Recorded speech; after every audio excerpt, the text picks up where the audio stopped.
Thinking, he's looking, he's walking back over here now. Just making sure it showed up. I think I come over here and hit another button. Bud's the tech guy. I just visit. Oh, that's right. I wasn't going to sit closer this time. Yeah, you got to back up, Bud. We're too loud. We're too loud. Don't be afraid to talk plenty loud, Dave. Our little mic thing doesn't always pick up the best. So the louder you are, the better for the Facebook Live part of it. So, all right. Here we go. Toby, you want to introduce him? I can do my best. Dave Sharpley. There you go. With Sharp Advantage. Hey! Right. Oh, you said I was supposed to say. Now go ahead. No, I'm done. No, I'm just sitting back. You see how good we roll, Dave? We're lucky to have on Dave Sharpley with Sharp Advantage. How you doing tonight, Dave? Doing great. That's you guys. Oh, here we sit again talking racing, and like I said before we turned the show on, it's a beautiful day up here. It was like 48, I think, for a high today, and not much wind. Yeah. Great. It doesn't get much better for Iowa in January. This weather. Yeah. January, yeah. Yeah, we'll absolutely. take her. Now, if this was July, I'd probably be whining I was cold, but now I just about had too many clothes on at work today. Yeah, absolutely. Dave, why don't you just start off by telling us, married and kids, grandkids, tell us a little bit about you. Well, we live here in Pittsburgh, Indiana, home of Jeff Gordon, as everybody knows. That's how everybody knows it. Everybody town. I have a wife and 2 children, and I have 3 granddaughters. 2 of them in Charlotte, North Carolina, with my son and his family, and 1 here with my daughter here in Pittsburgh, and that's about it. We run a pretty simple life here in Brownsburg. We're quite busy with our business, so we run a pretty simple life. Them grandkids are a lot of fun, though, aren't they? Yes, sir. There's no way. I never thought that I could care for another child like I cared for my own kids, and when the grandkids come out, I realized that yes, you can. You care way more for your grandkids than you do actually for your own kids at this time of their life. Yeah, they're grown up now. They're on their own. Yeah, that's right. Yeah. We got somebody new to spoil. And I'm fortunate. Mine only live like 6 blocks from me, so I get to see mine just about every day. Well, I got some breaking news. Oh, we got breaking news on our show? Breaking news. Oh. My daughter, they just released it yesterday. I've known for a month, but my daughter's expecting the first kid. Our first grandkid is coming in August. So that officially makes you old too, bud? Yeah, You're absolutely. a grandpa now. So that's gonna be awesome. I'm so jacked. So yeah, you should be. You'll see. You'll see what I was talking about when you get when that one comes out. You'll see. It changes life a whole lot. Yeah, me, I'll have to learn she's second fiddle now. That's right.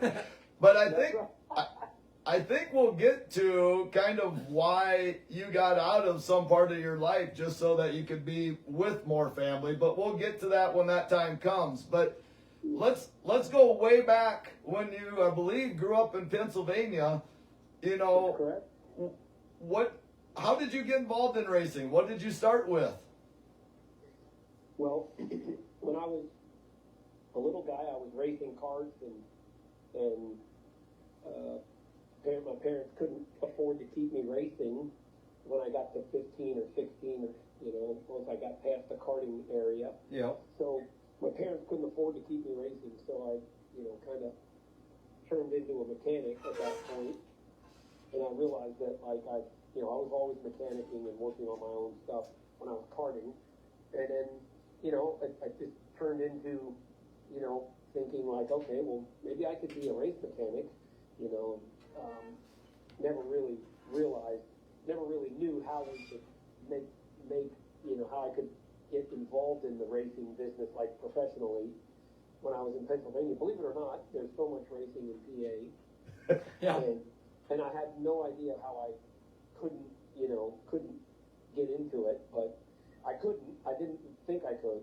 And then I was so, moving forward a little bit, I met my wife now, when I was in my early 20s, and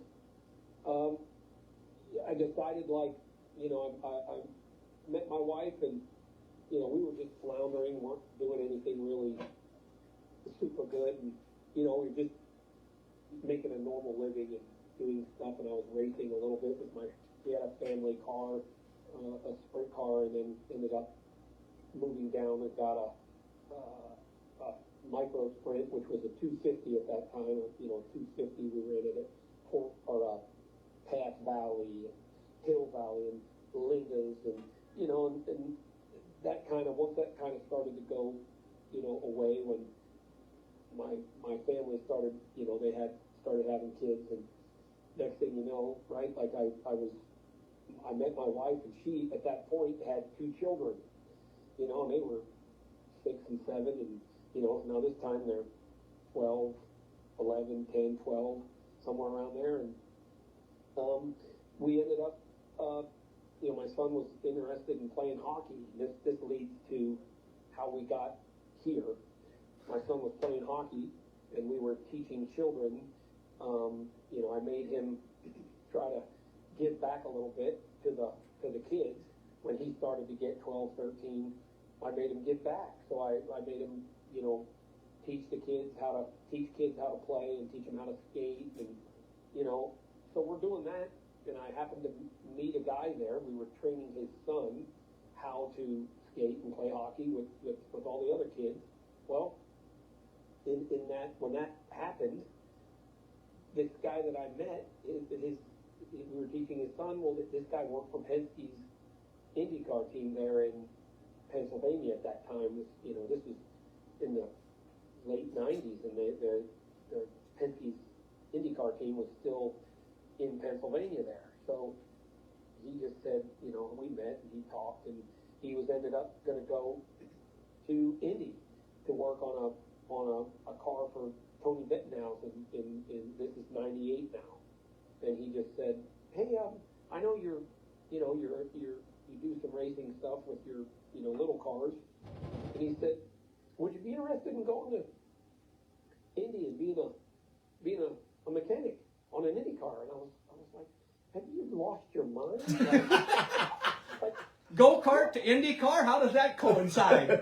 yeah, like now we're talking micro sprints, you know, with a 250 single, you know, and I don't know anything about an Indy car. Like, I've never even seen one. My dad and I watched the Indy 500, you know, on the TV once every May. Yeah. Like, are you insane? Like, you know, and a little bit fast forward, and he said, oh, you know, you don't need to, you know, as long as you know the general stuff about working on cars, you know, working on race cars, like, you can learn, and we can make you fit in. And so I said, you know, like, talk to my parents and talk to, you know, obviously with my wife, and I was like, they want to pay us.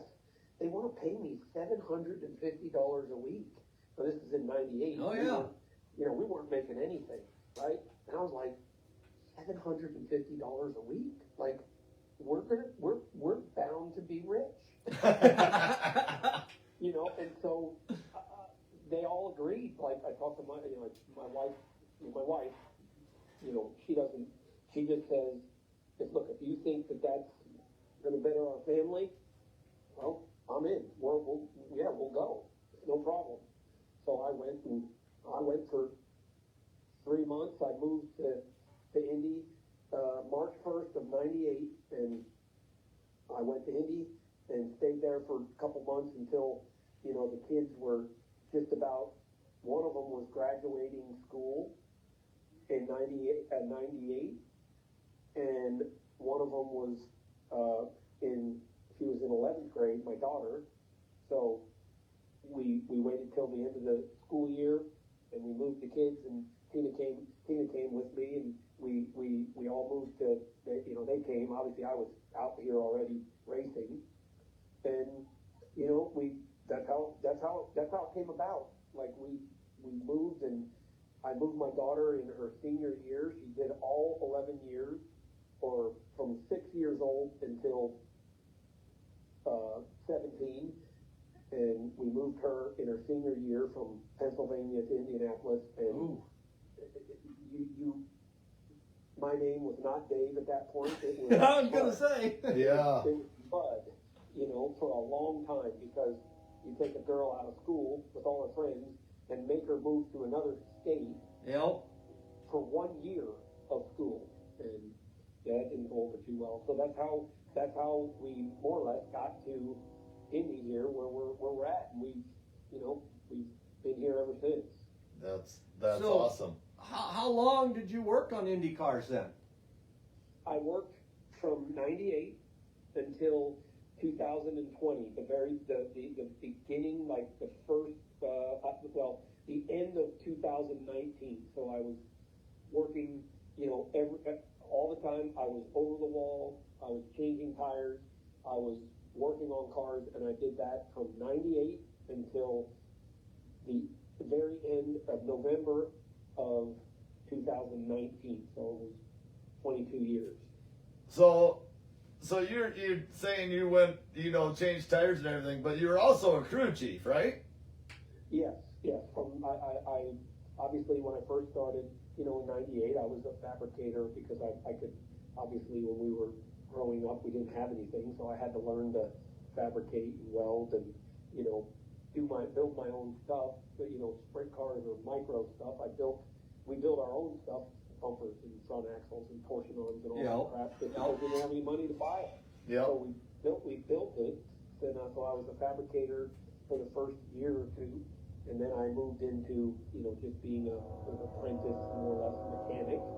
And then as the years went on, around 2008 is when I was asked to be a chief mechanic. And my first go around with my chief as a chief mechanic, I was with Danica Patrick from 2008 until 8, 9, 10, and 11, until she went to the Cup scene in 2012. Yeah. And I was a chief mechanic from that point on, from 2008 when I started until 2020 when I stopped. So you were kind of in the spotlight then, because everybody was around Danica. Yeah, it was quite. Yeah, those years were quite busy. Yeah, she was a hot commodity, right? She was very popular, and she, obviously, being a girl, that does a lot of things for people, right? Like everybody, all the girls and all the little girls and kids want to be, want to be there. So walking in and out of the garage area or around the race cars at any point, right? It was a challenge. Yeah. Should I say? It was a challenge, because she was very, very popular. Yeah. So did you spend all those years then you stayed with Penske the whole time? No. The Penske guy was just a guy that worked for Penske. I worked a better part of my 22 years. I worked 17 of those years at Andretti's. That was okay. Right. In 2003, I went to Andretti's, and I was there from 03 to 2020. Okay. That's how much I follow IndyCar. I watch it some too, but who drove for who, I couldn't tell you. So that's how much I follow it right now. Again, we are talking with Dave Sharpley with Sharp Advantage, and how many wins did you have with Indy cars? I never really counted. We did our share of winning. Obviously being at Andretti's, we had some pretty healthy years of winning, and we had a couple of years of not so much. But I never really counted. Like I just did my thing. I didn't count, and we had our share. Put it that way. I can tell you that we had our share of plenty of highs, and with racing. Yeah. There's it's a roller coaster. There's a lot more lows than there are highs. There's only one winner. Only one. Everybody else goes home mad. Yep. So, if you can think of one story from Indy, what's the craziest thing, or what's some memory that pops in your head? Obviously, I was fortunate enough to be able to win the Indy 500 a couple times, but I'll tell you that there's one Indy 500 that it's a funny story. I told this story yesterday to a a young boy that was at my shop having a seat made. So I worked with Frank Keevy for a couple years, and this was in 2007, and it's the Indy 500, and it's going to rain. So it rains a little bit. They flag the race, somewhere in the middle of the race, and early to middle of the race, they flag it, and everybody goes off the track, and they wait the rain out.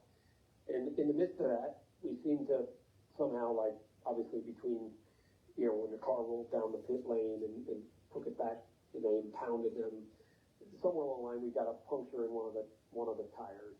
So the air, the tires are leaking, and we can see that. So we're trying to figure out a scam to figure out how we can make the series let us change that tire, because we're in the front of the race. We're in the top three, and the red flies, right, because it's raining. Yeah. So we're scamming to how we can get them to let us change this tire, and they're not having it. So they get the race, gets ready to go again. They say, okay, here's how you're going to do it. We're not letting you change the tire because that's not fair. So you can put air in the tire, and you can, as soon as you go out, once we send you out and we yellow flag the race and we're starting counting laps again, you can pit. So we pit, come in, change the tire. Now we get slung to the back of the field. Obviously, we pitted under yellow. So we get slung to the back, and so the race starts again, and we start to, the race is going on. Now the cycles come around again, and everybody pits. Yeah. Well, it slings us back to the front. And our cars are really fast in the first place. So we're not just falling to the front, right? We deserve to be in the front because our cars are fast. So we get back towards the front, and this is lap around the lap. We're going to have to pit and go back off sequence around 170, 200 lap race. 170, we're going to have to pit. So we're basically going to take it in the shorts because of this flat tire by the end of the race. So we have to pit around 170. Well, around 160 something, 62, there's rain coming, and it's going to rain again soon. And so everybody's telling the guy, hey, the race strategists are like, look, rain's coming, so keep digging and stay up front because it's coming. And there's a good chance they're going to flag this race when the rain comes. So 162 or so comes around. We got a pin around 166. And I hear the spotter, one of our spotters is a spotter in turn 3 and a spotter in turn 1. And the one spotter in turn 1 is a local guy. And his missus, they have a house somewhere here in Brownsburg. And the spotter comes on the radio and says to Frank Keevy, during the, he's running, right? And he comes on the radio, and the guy says, the spotter Dave says, my wife just called, and it's raining in Brownsburg, so keep going. The rain is just about here.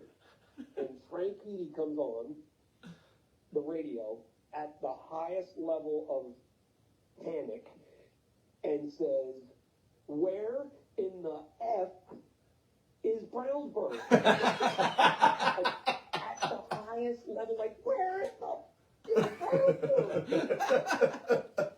And the pit people, everyone's laughing. Well, 4 laps later, he tells them, like, look, it's close, just keep going. Like, it's really close. 4 laps later, the rain comes, they checkered the race, and we win the Indy 500. Oh, man.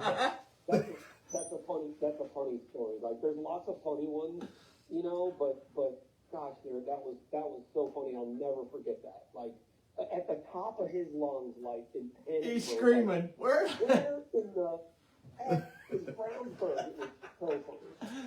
and then with a little bit of an accent on it yet, I'm sure. Yeah, that's right. Yeah, with his Scottish accent. Yeah. Yeah. Oh. That was good. And then watching his missus at the time, who was Ashley Judd, Yeah. and watching her, like, in the pouring rain, like, it was absolutely pouring. when he went through the checkered flag, like, you know, it was yellow, and Yeah. bring him around to the checkers, and it is an absolute torrential downpour, and she's running up, you know, on the pit lane back towards where you go into Victory Circle, more or less. They put us inside of a garage, you know, because it was pouring so hard, and she's running soaking wet, just soaking wet. There's a few things like that I just remembered that were really, really funny. You know, I remember my first win with Danica. I won with Danica, the only time a woman has ever won a IndyCar race, and we won that in Japan, and you know, that was a memorable moment. She's a super good woman and really, really nice lady, and treated everybody really, really good. So I thoroughly enjoyed my time with her. That was really good. Yeah. So again, we just like reminding the Facebook people that we're talking with Dave Sharpley with Sharp Advantage. So why the decision to get out of Indy? Well, you know, we started when we started the business, right, the Sharp Advantage. We were, you know, it was years and years ago, in early 2003, my one of my best friends in the whole world to this day still is Darren Pittman, and we were best of friends at that time, and he hurt himself and broke his back, and he just called me and said, hey, well, the funny story is he called me at like 4 o'clock in the morning. Are you up? Like, what are you doing? I was like, what do you think we're doing? Like, it's 4 a.m. Like, what would we be doing? You tell me. You know, and then I'm like, I'm sleeping, so what are you doing? And he says, oh, I'm in the hospital. I said, oh, really? Like, what happened? He broke my back. I'm like, okay, are you all right? Like, is everything okay? Yep. And he says, but I got an idea. And I'm like, look, let's just talk this out tomorrow. Like, you're okay? Like, okay, cool. I'm really glad you're okay. And let's talk tomorrow. So he says to me, you know, later, he says, I got an idea. So at this point, right, just a little note here. At this point, there is no one, not one person in the U.S., not one person in the country, period, that has a seat insert in their sprint car. No one. Not one. It's not heard of. So Darren says, what do you think if, and him knowing obviously my background in the IndyCar world at that point, right? Yep. He says, what do you think if I called Ultra Shield? Now, mind you, he ran a butler seat for I think 1 year of his career, very, very early in his career, and then he was on Ultra Shield the rest of his career for 20-some years. Right? Yeah. He says, what do you think if I called Ultra Shield? It's funny because he was on Ultra Shield all this time and then he ends up owning it. Well, he says, what do you think if I called Ultra Shield? I told him I wanted a bigger seat, and then we put like one of those things in the seat, like you guys do in your Indy cars. He said, I need something that's going to help me lengthen my career, right? Like, I want to race for a lot of years, and I cannot afford to do this again, hurt myself like this again. And so that was the start of Sharp Advantage, right? Like, he started it. He just suggested this, and then, I thought, man, we did it. I said, I don't know how to do it, so, like, I'll find the guy I'll ask the guy that does the seats at our shop. We just contracted someone outside, and I said, I know the guy. I'll just ask him to help us. Like, I'll tell him what we're going to do, what we think we're going to do, and see if he thinks it's foolish or if we can do it. And so the guy helped us, and we took a car to my house and put it in my garage, and we got the seat and put the seat in it and poured the insert. The guy helped us, showed us how to do it one time, and off to the races we went. But at that point, everybody, I got thrown out of trailer after trailer. The shots told me, he said, Dave, you're a fool. We don't need those things. We don't need those things. We're tough guys. We don't need those things. We sit in these aluminum things. Get out of my trailer. Leave. We don't need. He threw me out a couple times I went in to try to talk to him about it, and he just basically told me I was an idiot and threw me out. And now he wouldn't race without our products. For since 2012 or so, 13, he has used our products and wouldn't race without it. If you had him on your show and you asked him, he would say, "I would never race without that." Well, Tobe has a quick story here, Dave. Before we just had his nieces on, Layla and Amelia, and they were talking about getting your inserts and how Donnie won't let them race without them. Yeah. When she rolled the late model, she made her own inserts, and Donnie was furious. Donnie not happy with her. Yeah, he called after that and told me, he's like, "I didn't want to race him without it. Now she's coming," and he ended up doing what he said, right? Like he brought her one day. He was on his way to Attica and dropped her off at the airport, a local airport here, right down the road from Brownsburg here. Dropped her off, and I walked out. He pulled up with the plane, got out of the plane, got the seat out, got the girl out. The girl went with me, and he took off and went flying back out of there and went to Attica. And then we dropped her off. A day or two later. We took her to El Toro. It was Attica and El Toro or something. And so we took her back to El Toro where she met back up with Donnie and his mother. But we tried to sell it for a long time. Craig Delansky asked me like, "Hey, what's that cost? I think I want to get one of those." Lasowski used it. He got it and used it. And then Delansky told me like, "Oh, how much is that?" And I told him what the price. "Oh, that's way too expensive. I'm not buying that." Okay, well, fair enough. Yeah. I don't want it, but that's cool, And so lots of people were, kind of against it, in the area of 2000 and, 4, 5, 6, 8, right? Like, and then slowly it just started taking taking a little bit of progress where people were slowly starting to either open their eyes, open their eyes and say, "Hey, we need to look at this safety thing." But for a long time, we tried to sell it and, kind of gave up on selling it because it was like, "Look, this is never going to work." Like, Darren's using it. I'm helping my buddy. That's all I care about, right? At this point, right? Yep.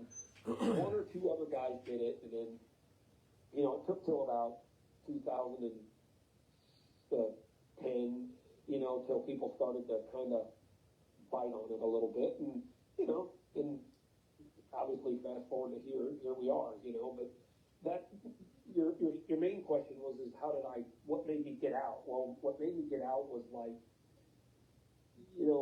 our business started getting busier, and we were burning the candle at both ends.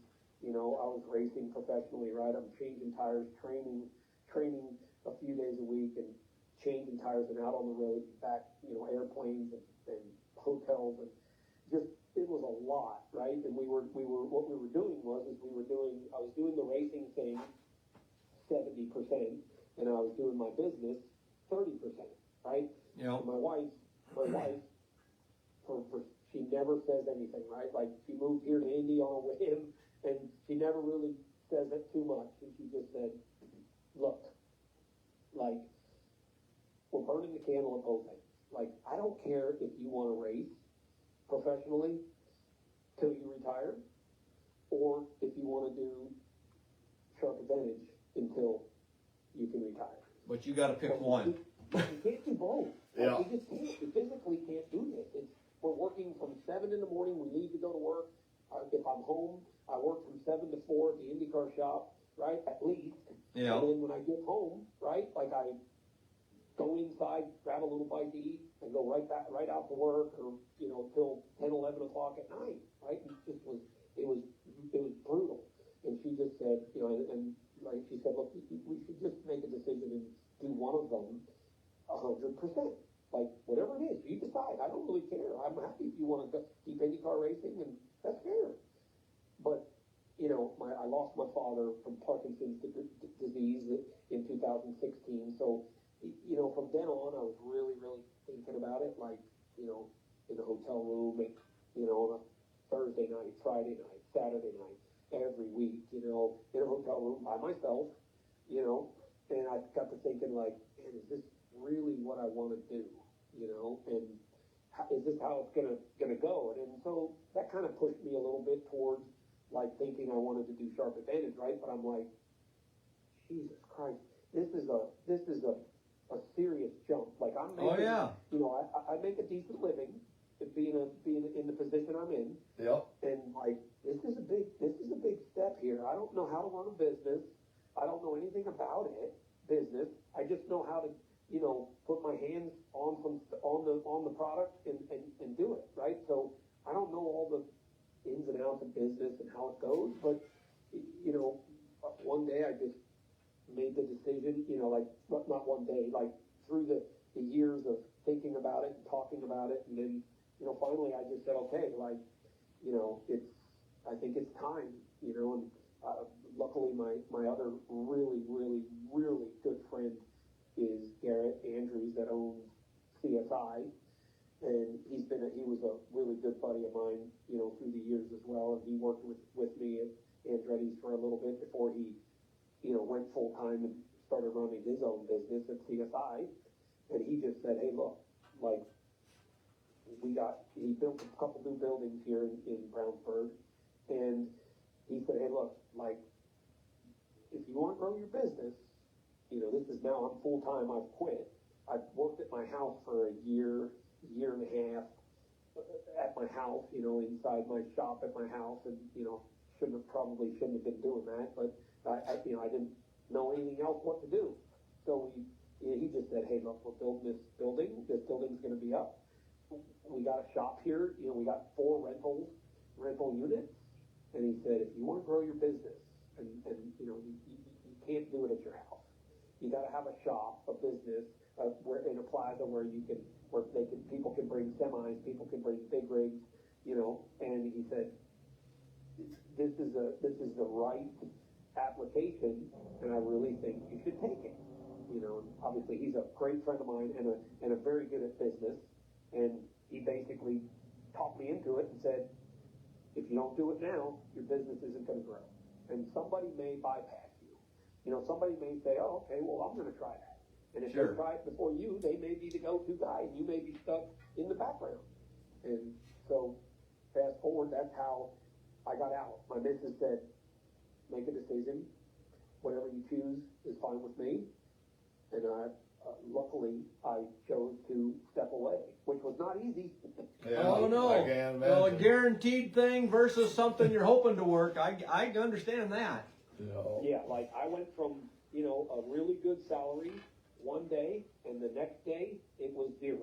Sure. You know, so I mean that's just the bottom line of it, right? Like, I don't know. I didn't know what I was doing. I just thought, well, you know, if worst comes to worst, I can always go back. Like, I can go back and work for someone or somewhere else.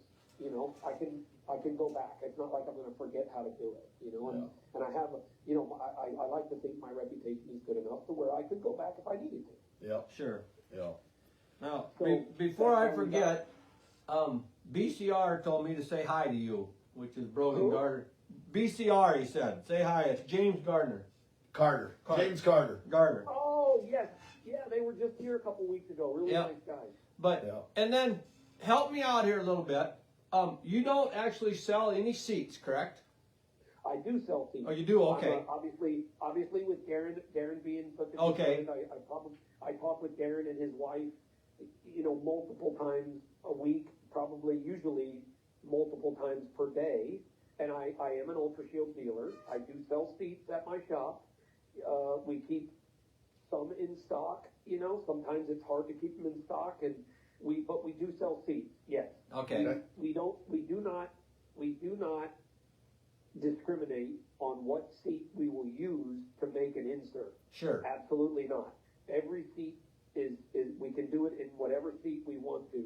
That's no problem. You know, but we do sell an Ultra Shield seat. Okay. Yes. And then, for those of us that ain't brave enough to get in a race car, how, just a short version, how do you make these things? I mean, they're custom fit, but what's just a abbreviated step by process of how you make a custom insert? So, short and sweet is we use crushable foam, which is a beaded type insert, which is, it basically looks like a glorified trash bag with beads in it. And then we put some glue inside of it, so the beads have something to hold them together. Then we put the bag in the seat, right? And Yep. kind of mush the foam around to where we believe that the driver can get in. And then the seat, that bag gets a vacuum pump put on it, and then you vacuum the air out of the seat, which then the vacuum pump is used to hold the bag and the glue, the beads and the glue in the position of the driver after the driver gets out. Like if you didn't have the vacuum, the beads would just fall to the bottom Sure. of the Yeah, seat. go and right big back. pile Yep. of crap in the bottom of the seat, right? So the driver doesn't have to sit there for 2 hours for the glue to dry or nothing then. No, they get in, and we kind of manipulate the beads, around them to custom fit to them and get them as comfortable as we can, up and down, front and back in the seat, and all the fun stuff. Then once they're comfortable, they maybe have to get in and out 4 or 5 times. Once we get them comfortable, they get out, and the vacuum then does the work until Sure. the bag is completely dry. Okay. That's the abbreviated version of how the seat's made. And then in the morning, like tomorrow morning, right? We have one cooking today. We had a customer here today. We have one cooking now. And in the morning, because it takes like 8 or 10 hours for it to dry. Sure. So we let it sit overnight. We come back in the morning. We cut all the extra crap. You think about if you had a trash bag in the seat, Yep. lots of stuff would be sticking over the sides and over the front. We come back in the morning, we cut it out with our knife. We cut it all out, make it follow the shape of the seat, and then we wait for the customer to come back. Tomorrow morning the customer will come back and they'll sit back in it.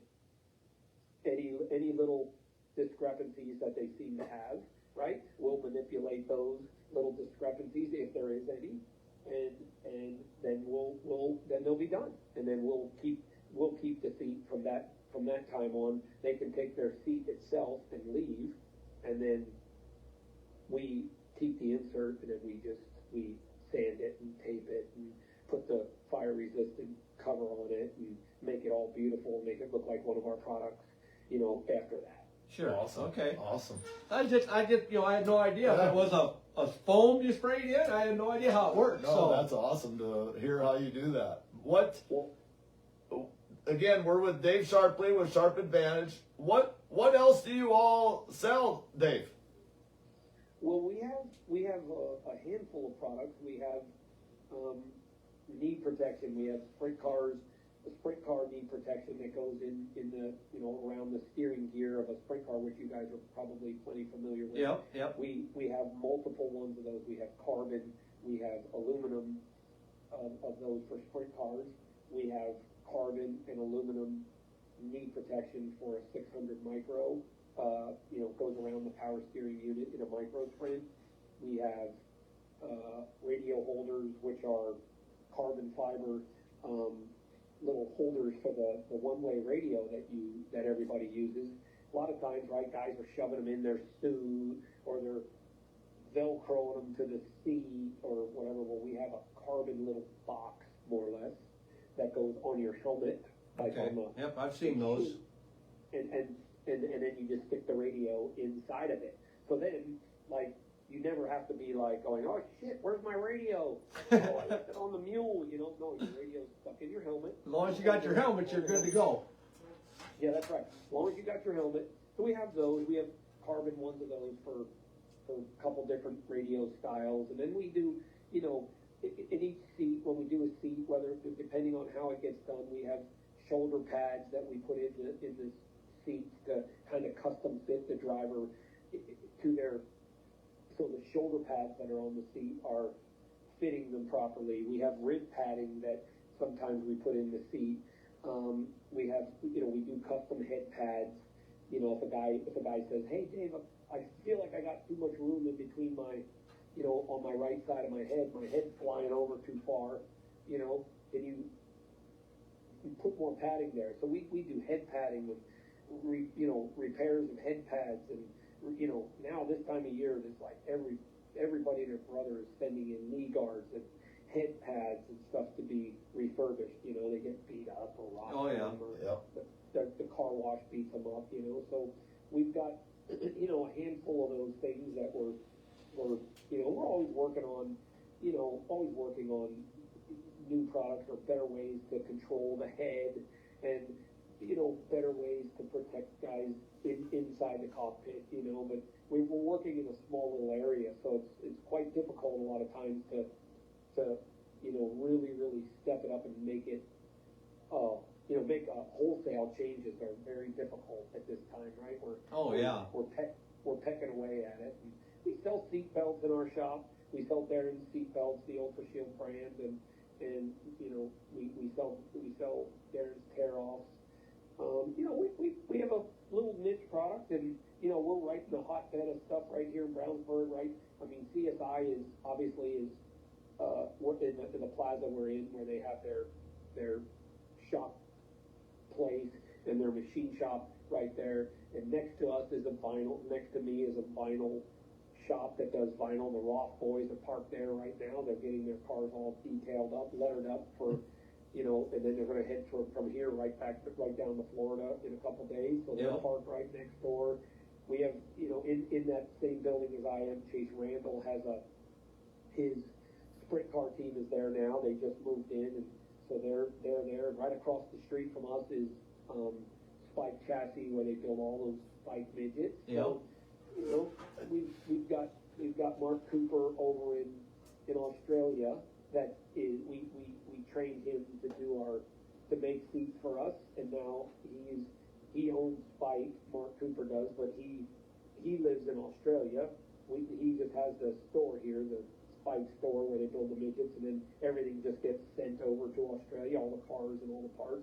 Well, Mark is a Sharp Advantage dealer in Australia, so we trained him to make seats for us. So basically, he builds our products in Australia for us.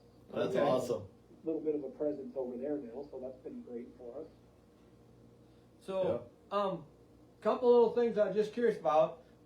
So the inserts that you make, and you're talking about adding padding, does your insert cover the whole seat then, or is it basically just the backside and the spine, or what? Or does it wrap around your seat does, or? We do two different styles. We do a full insert that would be under your butt, up your back, under your armpits, you know, and just up to your top of your shoulders. Okay. And we also do a shorter little insert where we put pads in the ribs, and we integrate the pads in the ribs on the seat.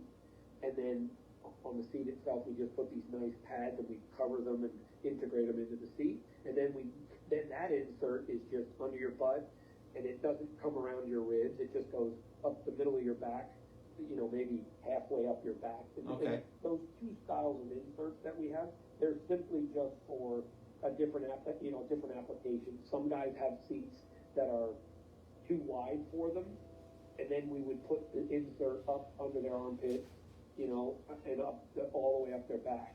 And some guys have their seat that's fairly snug around their ribs, and then we'll just put the rib pads in there. In that seat, we do a rib pad, and then we just do like a shorter insert. So they're just more or less two different little styles, and that just happens to be what the seat is that the customer brings, and then we just make that decision when they arrive. Okay. And then we explain what we think would be the best option for their application and their size of their seat. Okay, and then that made me come up with another question. So I keep coming up with questions. Like I said, we don't write nothing down. But so then you said it was like a crushable foam, so that's how it gives. So then after a hard crash, do they need to get it rebuilt, or how long do they last? No, you don't need to get it rebuilt. Like the seat, it really, what it does is the insert really, with the crushable foam, it just disperses the energy so well. So if you have an impact, that impact, because the seat fits so well around your whole body, right? Yep. When you have the impact, it disperses the energy around the whole seat, completely around the whole thing. Where when you don't have an insert, what happens is you have an impact, and that force, a lot of that force is forced into one little spot. Like let's just say it's forced onto your tailbone. Sure. Right? Well, Yep. your tailbone sees a huge hit, right? Because there's nothing under you to disperse the energy. Yep. So the energy goes straight into your tailbone, and then this is where we start to see the injuries. Sure. Where when we have the insert fits around you like a body glove, more or less. Then when you have that same impact, it disperses that energy evenly amongst the whole body instead of just one little spot. So that's where you break the energy at, is by dispersing it versus one spot. Yep. And see, that was going to be. The seat it takes a really big impact to actually hurt the insert. Now, you can hurt the insert by if you take a shot from the rear end comes up, or Sure. The car breaks apart, and something, the rear end comes apart, gets broken and smashes the seat, that will injure the insert. Yeah. But a normal crash, you'd really have to see, like in my IndyCar days, we had an onboard crash recorder, so we could see what the impacts were, and we would see upwards of 120 G's of an impact, and it wouldn't hurt the seat, and luckily, by the grace of God, it doesn't hurt the driver. Yeah. So we know this product works. We know it, and that's why I use because I know I've seen it in a crash test. I've seen it work, and so that's why I use the product what I use. Yeah, there's probably some cheaper things out there you could probably use, but we choose to use the product we do because we know that it's tested and it works. And it we works. know that. So Yeah. that's why I use it. So my one more quick question would be, if I was a driver, my two things that I'd most be concerned about: number one, fire, and number two is kind of what Chase Johnson is going through. So the land flat on the bottom, and break a bunch of bones in your spine and stuff like that. Sure. Is there, and maybe your seat insert does help with that much. I don't know if Chase Johnson had that or not. I can't speak on that. But, is there other things that could be coming down the line to help with those spinal injuries? Sure. There, for the Chase Johnson thing, it's a terrible shame, and he's a great kid, and he didn't have a product of ours as far as the seat insert goes. I've been told that he had some sort of a seat insert. I don't know what it was, and at this point, right, that doesn't matter. Yeah. Yep. Totally matter, because the kid is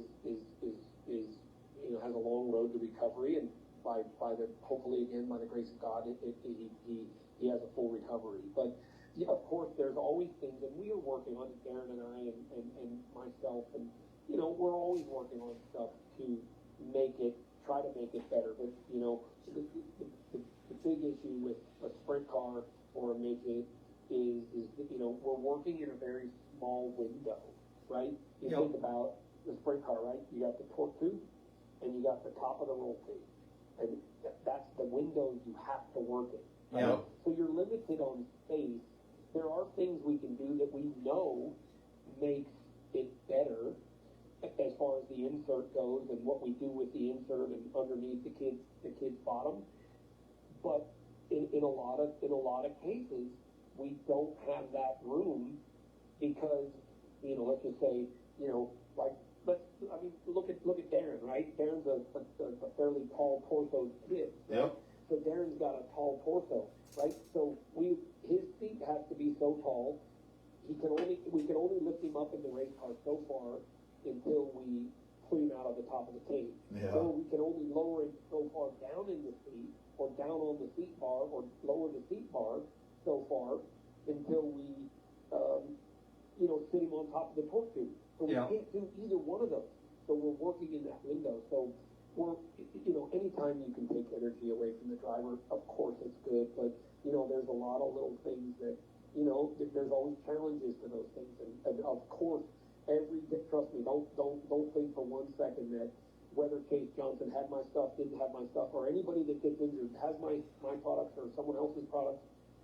It makes no difference. What the problem is, what works on makes me not sleep at night is that kid got hurt, and we need to do better to help him. Yeah, there's no 100% guarantee in racing. No.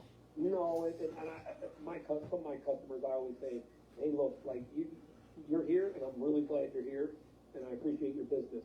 But there's not one thing that you can, in this building or in anybody's building, that they can say, this is a guarantee. Yeah. Whether it be an engine, whether it be a seat, whether it be a seat insert, whether it be tires. If someone says this is 100% not going to ever let you down or fail or hurt you, they're lying. Yes. They're just it's the facts of the matter. Yeah. We just gotta every day. Trust me, I try every day, and I sit and I wake up at night thinking about it because it's my passion and now it's my business. Yep. So there's always something we can do and we can do better, and we're trying. And it's an uphill push every day, but we keep trying. We keep trying. And That's all you can do. I take those accidents to heart, Every time I see someone crash, whether they have my stuff or someone else's or whatever, again, all I want to do is see that kid climb out of that car. That's all I want. Yep, that's every one of us. Yeah.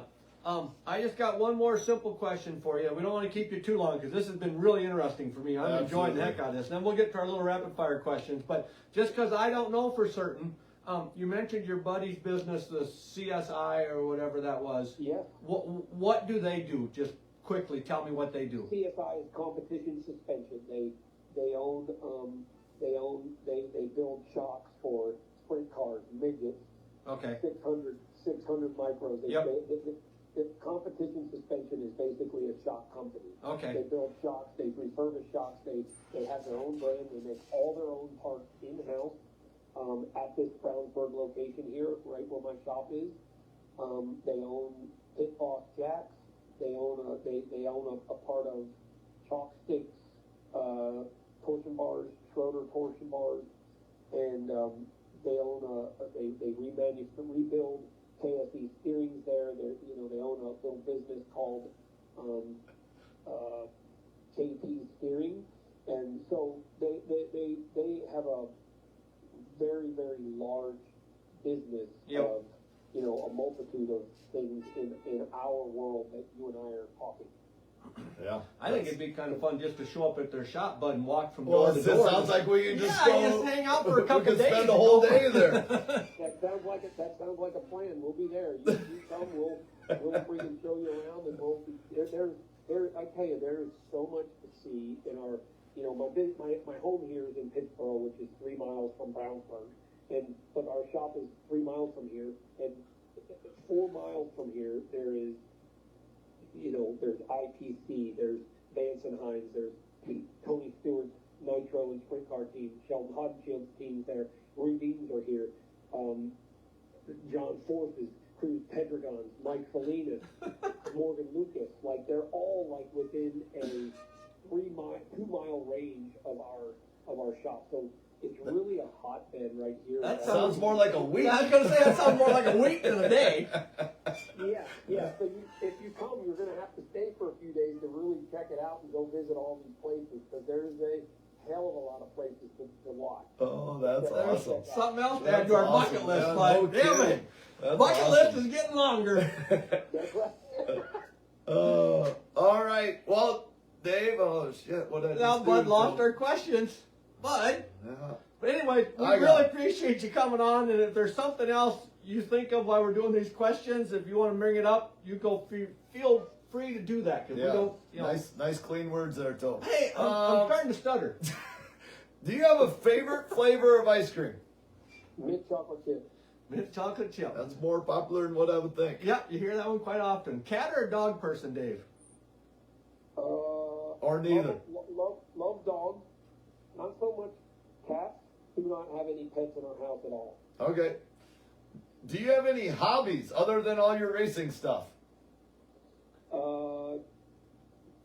My granddaughter's a volleyball player. We like to go watch her play volleyball, and I'm a pilot, and I like to fly. There you go. Volleyball's a lot of fun. Absolutely. We watch a lot of that. How about a favorite movie? Top Gun. Awesome. Second one, did you like the second one too? Yeah. Yeah. Yeah. Yeah. Yeah, I love all the Top Guns. Yeah, the first one was definitely like, obviously it's the original, so. Yep. Yeah. The second one was a little bit far-fetched, but still it was Top Gun, so it was cool. Yeah. It's still fun to watch. Do you prefer snow or rain? Wait, are you nuts? Hey, just so you know, Cold. we don't have a snowflake on the ground up here by us. It's fairly warm at home. Yeah, absolutely. Yeah, we're towards the end of January. We don't have a snowflake on the ground right Which here by is us. super rare.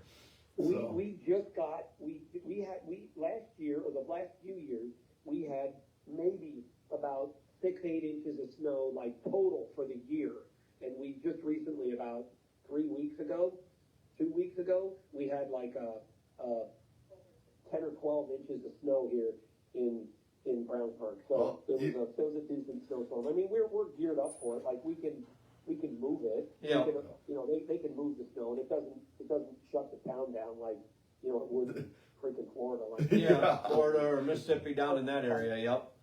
yeah, we got 10 or 12 inches or something a couple weeks ago, and I think it's cool when it's coming down and it's snowing like hell and it's coming down. It's beautiful. Yep. When one car or two cars go through it and the snow gets discolored, I want it gone. Yeah.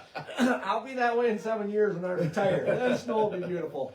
But Yeah, because then you'll just sit in your freaking living room on your chair watching out the window. you got that right. I won't get that call in the morning to have to go plow it or nothing. It'll be good. That's right. If you were going to be stranded on an island, Dave, what kind of music would you have to have along to listen to? Christian. There you go. That's awesome. Do you have a favorite place to go out to eat?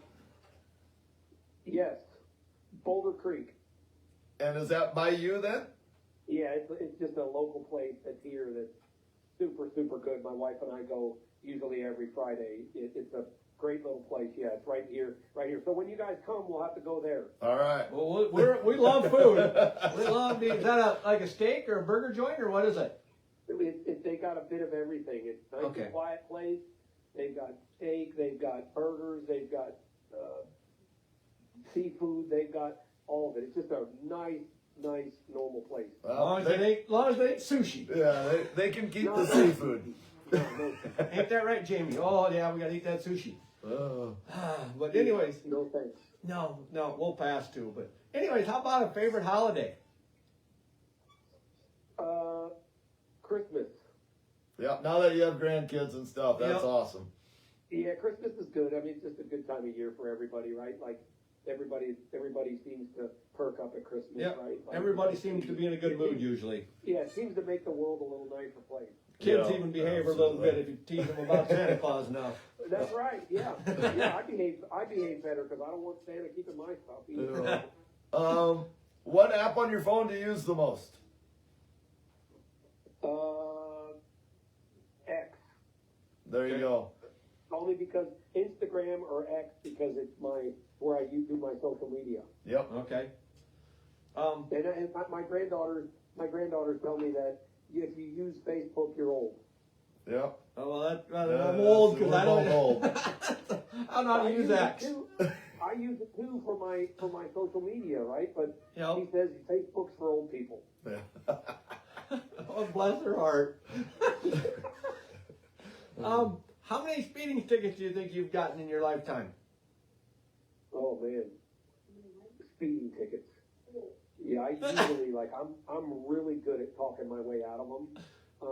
But I'd say 10. Oh, that's not too bad. That's not horrible. That's by no means our record. I would probably have about 20 if I didn't just sob story my way out of it. A couple weeks ago, I was bringing my granddaughter home from volleyball practice, and we were just hauling ass down this back road. at 11 o'clock, it was 10:30 or 11 o'clock, because she has practice from 7:30 to 9:30 in Lafayette, which is about an hour from here. So we're coming home and we're on this back road. All of a sudden, sure as shit, there's a cop there, and he just comes out. He starts lighting me up, and he comes up to the car, and I just said, "Hey, officer, like," he said, "I stopped you. You were 62 and a 40." And I said, "Well, yeah, I probably know." And I said, "I have no idea what the speed limit was, and I have no idea how fast I was going. So if you say 62, I believe you." And I said, my granddaughter's having problems. She was having a little trouble at volleyball, and she was upset about it, and we're talking about it. And I said, "I have no idea how fast I was going, so you're probably right." He said, "All right, let me just see your license." And he went back to his car. 2 minutes later, came back up, and he said, "You just should slow down. There's some ice on the road." It was right after this snowstorm. And he's like, "Some ice on the road." And I was like, "Oh yeah, you're right. Okay, no problem." And then he said, and then he just went in to tell my granddaughter that she shouldn't focus on, the bad. He should focus on the good. And I'm like, "Okay, cool, dude.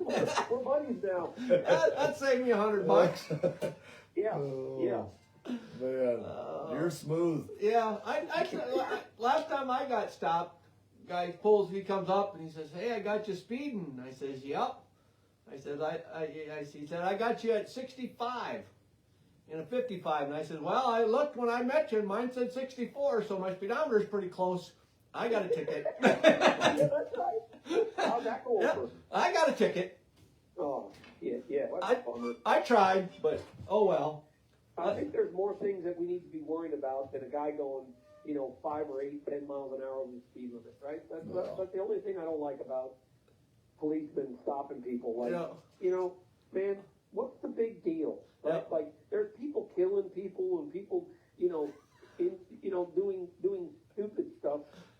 Let's worry about that instead of the damn people going 5 miles an hour. Over the damn I wasn't upset about it. I was speeding. I knew it, and I just tried to talk my way out of it real nice, like. But evidently, I'm not as good at it as you are. So this. I don't know why. I just might have got a couple nice cops. But I tried every. Your granddaughter's over there giving the puppy dog eyes. That's probably what got you out of it. That's right. Pinching her, making her cry because she's so upset at practice. Yeah, whatever it was, I'm glad I got out of it. So this question we always kind of look forward to because a lot of times we're interviewing drivers. But what's the fastest you've driven on the highway or been in the front seat or in the car? Just going down the highway. What's the fastest you've gone? Man, probably not much over 100. Okay. I like to drive fast. Like fast. I call fast like 75, 80. But like I'm here to tell you, like when you get up over 80 miles an hour, like on a freeway or anywhere, unless it's like in the middle of the desert, right? Like you're going fast. Oh yeah. You are going fast, and if something goes wrong, it's going to go terribly wrong. It's going to hurt. I mean, I was probably like got a couple cars up to 100. But like after 100, like it's not for me. If it's on the racetrack, like I get it, but like on the street, it's just not. It's not for me. Yeah. I get nervous that somebody's going to pull out in front of you, something's going to happen, you're going to blow a tire. So I'm not the speedster. At work today, they were talking about some 16-year-old kid got busted at 165. Yeah. And I'm like, I don't have a vehicle that'll go 165 miles. No, neither do I. Like, I'm surprised that, I guess some of those sports car vehicles, right? Like they, but there's a lot of. I was just watching a podcast or a video of Kenny Wallace's, and he was in a rental car and it shut off at 155. Yeah. Like it stopped him, it rev limited it or whatever it does. Yep. So, I mean, that's fast. He was on the Autobahn. Yeah. He was going freaking 150. Like, and he was videoing it. And he was passing cars like, I think if someone pulls over into your lane, it's you're over. Done. Yep. Lights out. Yeah. All right, 2 more questions, then we better let you go. So, what's your favorite drink or go-to beverage? Iced tea. I'm a boring guy. I don't drink. I never have. So I'm just a I'm a tea guy just because I love pop soda. Yep. But I know it's not the greatest thing to drink, and I try to resort to tea as much as I can. Well, sweet tea. We're gonna have to learn to because we're Coke or Diet Coke and Pepsi. So Yeah, we still drink the pop. We know it's not good for us, but we don't care. I know. I drink it. I drink it once in a while because it tastes so good. But like, I know it's not something we should any of us should be doing. And I'm not a health freak by any means, but I'm just waiting for the doctor to tell me I can't, then I'll quit. Absolutely. Maybe. Yeah, I try to do it without help, but man, it's so tempting every time you go and you just see someone else get a Coke across the table. Yeah. All right, last one. If you had all the money in the world, is there a car, a pickup, a boat, anything you've ever dreamed of owning? Oh. No. I'm a plane guy, so I'd like to have I would resort to, buying a private jet. Yep, and that works. I'd either fly it myself or I would, I'd want to have it so I could, come see you guys, Yep. in a whim. I could come there and we could do the show on me sitting in the building there and just, nice and easy, get on my plane and come back home then. That would be fun. Then you could take us along for that week we need to spend there by your I was shop. just gonna say, you just come grab us and we'll do it in your shop. That's right. Yours is a lot more impressive than ours. I can tell you that right now. So. No, we just got a regular shop. We're regular folks, and we're just trying to make a living here. That's it. That's awesome, though. That's awesome. So, we really appreciate your time, This Dave. has been an absolute blast. Absolutely. So, I don't know. It's been fun for us too. We got Blake Anderson coming on right after this, and Yep. He's a great guy. He's a great announcer. He's a great guy, and he's an awesome dude and a great friend of mine. And you make sure you tell him I asked about him. He's a wonderful dude. yeah, absolutely, we'll do that. So, thanks again for coming on the show, and we super, it's great to be able to talk to guys that are do all parts of racing. Yeah. That's what we're after, and that's just so fun to hear your story, Dave. Yes, sir. I really appreciate you guys for having me on. And if there's anything I can do, or if you guys do get to the area, or I get to that area, we're gonna keep your phone number and give you guys a call. All right, That'd be super. awesome. That'll be fun. Thank you. Sounds great. Thank you, guys. Yep. Bye. Bye. See you, man.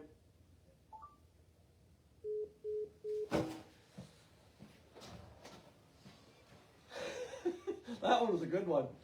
That was fun.